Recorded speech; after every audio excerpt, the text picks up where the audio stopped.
52세를 넘긴 어느 날 문득 이런 생각이 들죠. 내가 중산층이라고 믿었는데 지금도 과연 그럴까? 아파트 한 채, 나름 괜찮다고 여긴 월급, 아이들 교육비와 부모님 부양까지 감당하며 숨가쁘게 달려왔는데 정작 내 노후 준비는 비어있고 직장에서도 슬슬 내 자리를 줄이려는 눈치가 보일 때 이 나이에 한국 중산층이 느끼는 무력감과 공포는 결코 남의 얘기가 아닙니다. 주위를 둘러보면 다들 비슷해요. 친구 모임에서 괜히 웃으며 우리 아직 잘 버티잖아 하고 농담을 던지지만 속마음은 편치 않죠. 퇴직 시계가 빨라지면서 월급으로 유지되던 중산층 생활은 금방 사라질 수 있다는 걸 누구보다 잘 알기 때문입니다. 첫 번째 사례를 들어볼까요? 54세 직장인 박 부장님 얘기예요. 30년 넘게 대기업에 몸담았던 분이죠. 젊을 땐 늘 중산층이라 믿었어요. 분당의 30평대 아파트, 외제차 할부, 자녀 둘은 해외 어학 연수까지 보냈습니다. 그런데 회사 구조 조정 얘기가 나오면서 삶이 급변했어요. 위기의식에 퇴직금 받아서 카페 창업을 했는데 예상치 못한 임대료 인상과 경기 침체로 2년 만에 문을 닫았어요. 이후 아파트 대출금 상환 때문에 허덕이며 택배 상하차 아르바이트까지 해야 했죠. 박 부장님이 자주 하는 말이 있어요. 그때 난 진짜 중산층이 아니라 그냥 회사가 주는 월급 덕에 껍데기만 중산층이었더라. 이게 한국 50대의 적나라한 현실이에요. 월급이 멈추는 순간 중산층이라는 타이틀도 증발해버립니다. 두 번째 사례는 52세에 퇴직을 권고받은 이 과장님의 이야기입니다. 이분은 중견기업에서 25년을 일했어요.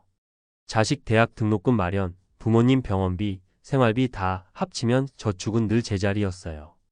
회사에서는 성과주의라는 이름으로 50대 초반부터 압박이 심해지고 결국 나가 달라는 이야기를 들었습니다.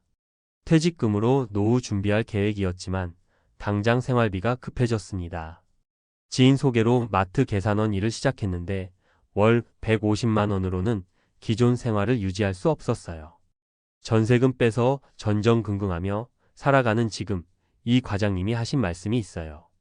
52세면 한창 일할 나이라고 믿었는데 사회는 이미 나를 버렸더라. 이런 이야기를 들으면 누구라도 마음이 철렁 내려앉습니다. 세 번째 사례는 조금 다른 관점이에요.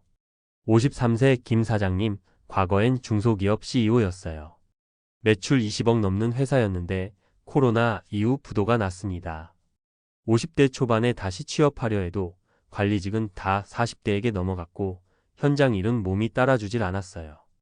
결국 요양보호사 자격증을 따서 요양원에서 일하고 있습니다.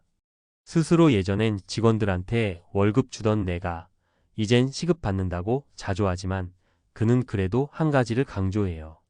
늦게라도 현실을 받아들였기 때문에 먹고는 살 수 있다고요.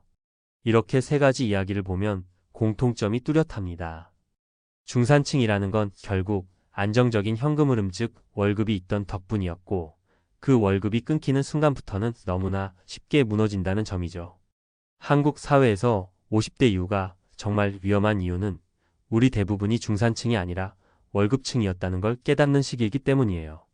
전문가들은 이런 상황을 두고 생애주기 소득 곡선의 단절이라고도 합니다.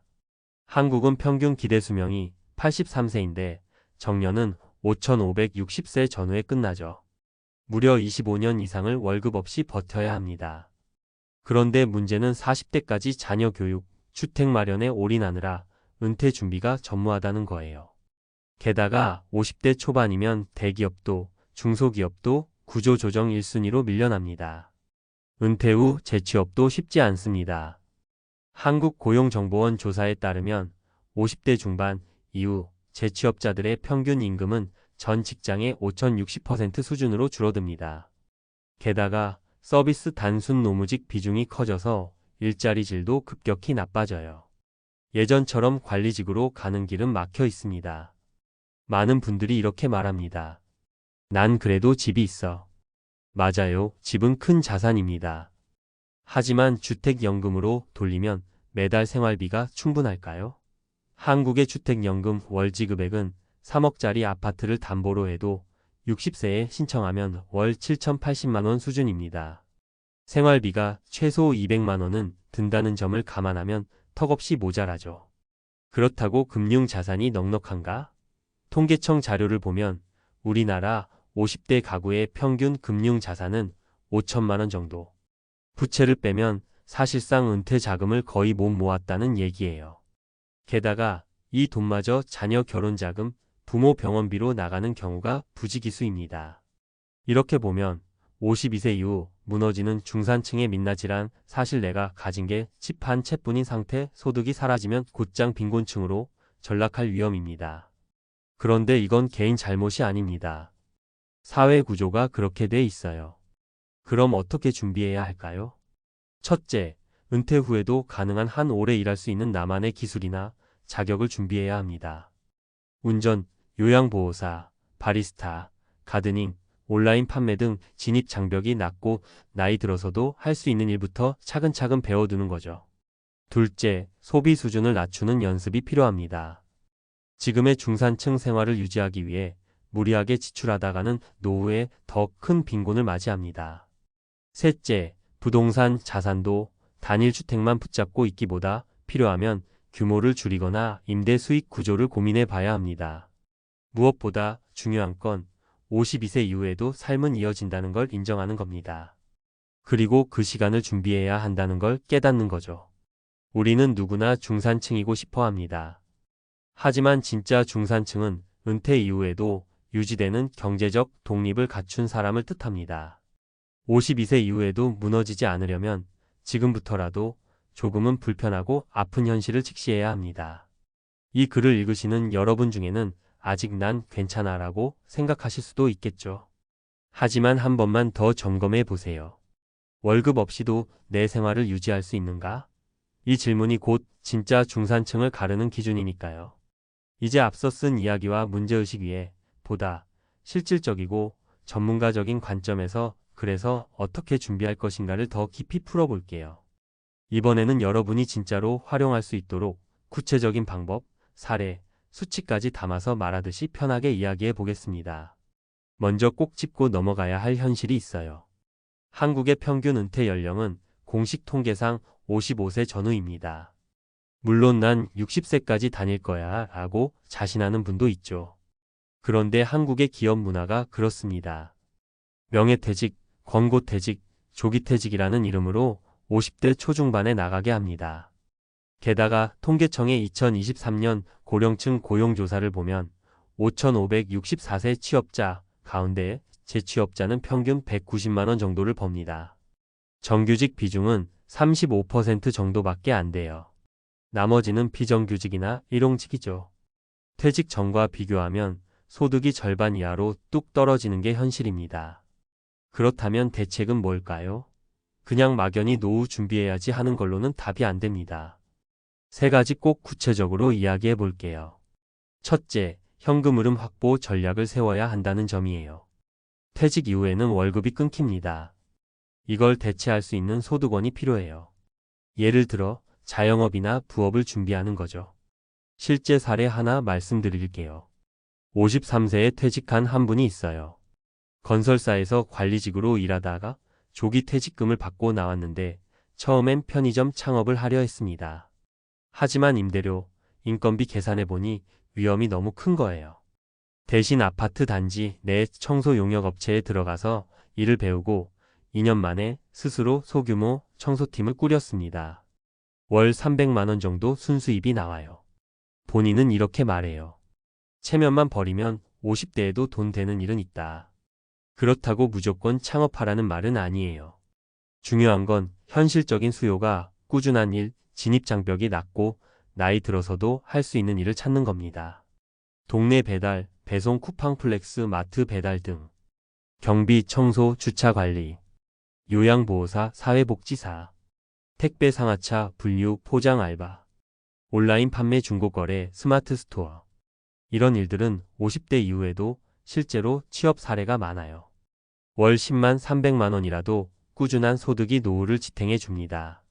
둘째, 주택 중심 자산 구조의 리스크를 이해하고 설계할 필요가 있어요.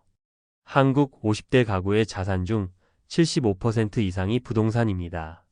문제는 이게 현금이 아니라는 거예요. 아파트 한 채 있으면 마음이 든든하죠. 그런데 은퇴 이후 월급이 끊기면 세금, 관리비, 생활비가 부담됩니다. 여러분 혹시 주택연금 생각해 보셨어요?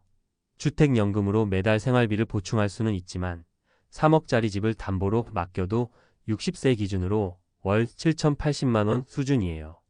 즉, 주택 한 채만 믿고 있으면 생활비가 턱없이 모자랍니다. 서울의 8억 아파트를 팔고 수도권 외곽 3억 빌라로 갈아타서 5억 현금을 만드는 분들도 있어요.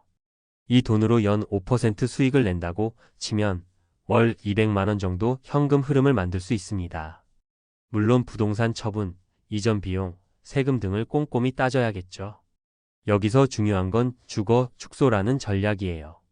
실제로 55세 부부가 용산 20평대 아파트를 팔고 경기도 시흥으로 이주해 남은 돈으로 월세 받는 소형 오피스텔을 두 채 사서 월 140만 원 임대 수익을 올리고 있다는 사례가 있어요.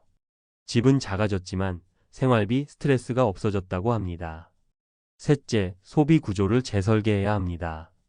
한국 가계의 문제는 고정비 비중이 너무 높다는 거예요. 은퇴 후에도 외식, 레저, 자녀 지원을 줄이지 못하고 그대로 유지하려다 빚을 냅니다.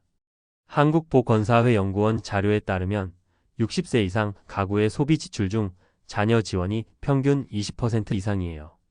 이 나이에 애들 결혼 자금, 손주 돌봄에 돈을 다 쓰고 정작 본인 노후가 빈곤해지는 거죠. 여기서 꿀팁 하나 드릴게요. 자녀 결혼 비용은 부모 지원 한도를 정해 두세요. 몇 백까지라고 명확히 말해야 나중에 감정 상하지 않습니다. 소비를 줄이려면 가장 먼저 월 구독 서비스, 외식 횟수, 자동차 유지비를 점검해 보세요. 카드 값이 생활비의 적신호입니다. 50대부터는 당월 수입으로 무조건 결제 원칙을 세우세요. 마지막으로 강조하고 싶은 건 계획을 서류로 쓰는 것이에요. 많은 분들이 머릿속으로만 나중에 줄여야지, 퇴직하면 뭐하지 생각합니다. 실제로는 막상 퇴직 통보 받으면 멘붕이 옵니다. 그래서 전문가들은 이렇게 권합니다. 1단계 지금 소비 명세서 만들기 3개월 평균. 2단계 퇴직 후 예상 지출 계획 세우기. 3단계 대체 소득원 후보 적기. 4단계 부동산 금융 자산 활용 시나리오 작성. 이걸 실제로 쓰면 구체적 금액이 나와서 대비가 훨씬 현실적이 됩니다. 한국의 52세 이후는 그냥 중장년이 아닙니다. 소득 구조가 완전히 바뀌는 터닝 포인트예요. 이 시기에 준비를 못하면 중산층이 아니라 빈곤층이 될 수도 있습니다. 조금 두렵게 들리죠? 하지만 현실을 직시해야 대책이 나옵니다. 오늘부터라도 조금은 불편하지만 솔직하게 나의 재정 상태를 들여다보고 지출을 줄이고 소득원을 만들고 자산을 활용할 계획을 짜보세요. 그게 52세 이후에도 무너지지 않고 살아가는 가장 현실적이고 확실한 방법입니다. 이렇게 말하면 그거 다 아는데 잘 안 돼요 라고 하시는 분들 많아요. 맞습니다. 그래서 지금이 중요해요. 조금이라도 늦기 전에 하나라도 적고 숫자로 확인해보고 움직여보세요. 여러분은 절대 혼자가 아닙니다. 한국의 50대 대부분이 같은 고민을 하고 있으니까요. 우리 모두가 지금부터라도 조금씩 준비하면 52세 이후에도 충분히 진짜 중산층으로 살아갈 수 있습니다.